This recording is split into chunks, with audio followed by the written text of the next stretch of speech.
મિત્રો, આ માંસાહારી પ્રાણી છે. તમને મને કે કોઈને છોડવાનું નથી. આ દીપડો છે ભાઈ, દીપડો. નમસ્કાર મિત્રો, વિડીયોમાં તમારું સ્વાગત છે. હું છું શૈલેષ ભીલ. મિત્રો, આજની વિડીયોની અંદર આપણે વાત કરવા જઈ રહ્યા છે ગઈકાલે તિલકવાડા તાલુકાના અલવા ગામમાં જે મહિલા ઉપર દીપડાએ હુમલો કર્યો છે એના વિશે આપણે વાત કરવા જઈ રહ્યા છે. હું આશા કરું છું તમે આ વિડીયોની અંદર કંઈક ના કંઈક શીખીને જવાના છો, કંઈક ના કંઈક તમને નવું જાણવા મળશે. એટલા માટે તમે મારા વિડીયો પર ક્લિક મારે છે. તો વિડીયોને અંત સુધી જોજો, જેથી કરીને તમને કંઈક ના કંઈક શીખવા મળી શકે છે. તો મિત્રો, આવો આપણે જાણી લઈએ. ગઈકાલે લગભગ 8 વાગ્યાની આજુબાજુ આ ઘટના ઘટી છે કે નાની બેન સુખરામભાઈ, જે આશરે 30 વર્ષીય મહિલા પર દીપડાએ હુમલો કર્યો. આ દીપડાએ હુમલો કર્યો અને આશરે લગભગ 200 મીટર જેટલા જે આ મહિલાને ખસેડી અને ઘટના સ્થળે મોત નીપજ્યું હોવાના સમાચાર આપણને મળ્યા છે.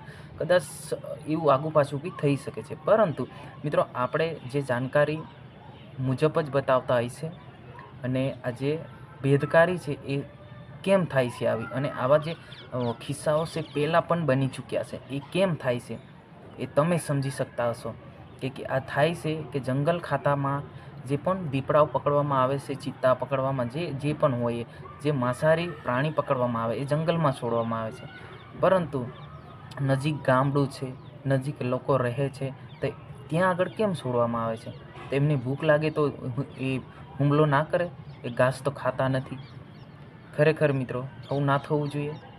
જે ફોરેસ્ટના કર્મચારી છે એમને આના પર ધ્યાન રાખવું જોઈએ, કેમકે આવા માંસાહારી જે પ્રાણી છે એમને છૂટું ના મેળવું જોઈએ.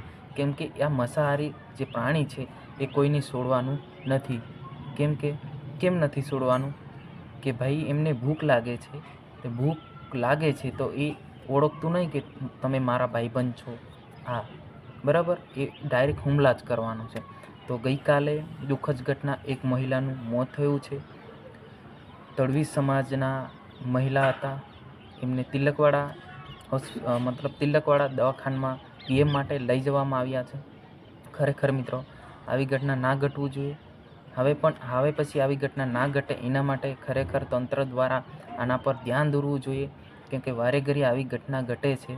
જે જંગલ વિસ્તારમાં જે લોકો રહેતા છે, મોટાભાગે આદિવાસી હોય છે. તો તમામ લોકોને હું કહેવા માગું છું, પોતાની સુરક્ષા માટે, પોતાના જે સુરક્ષા માટે તમે કરી શકો છો. કેમ કે આ જે પ્રાણી છે, હવે ચોરોનો ત્રાસ ગયો તો હવે પ્રાણીનો ત્રાસ આવી ગયો છે. બધા લોકો ડરી રહ્યા છે કે રાતના ટાઈમે હુમલાઓ કરે છે. એના પહેલાં પણ તિલકવાડા અને ડભોઈ રોડ પર આમ ખુલ્લામાં દીપડા જોવા મળ્યા છે. તો ખરેખર આમને પકડીને પિંજરામાં પૂરવું જોઈએ અને આવી જગ્યા પર આમ છૂટા ના મૂકવું જોઈએ, જેથી કરીને આપણે શિકાર ના બની શકીએ. ખરેખર મિત્રો, આ દુઃખદ ઘટના ઘટી રહી છે.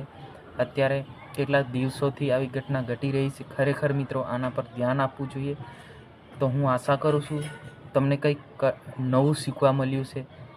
અને તમે કંઈક વાત રજૂ કરવા માંગતા હોય તો કોમેન્ટ બોક્સમાં અવશ્ય રજૂ કરવાનું ભૂલશો નહીં. તો આજની વિડીયોની અંદર બસ આટલું જ. હજુ સુધી અમારી ચેનલને સબસ્ક્રાઈબ ના કરીએ તો સબસ્ક્રાઈબ કરવાનું ભૂલશો નહીં. હું તમારો દોસ્ત શૈલેષ ભીલ. જય હિન્દ, જય ભારત.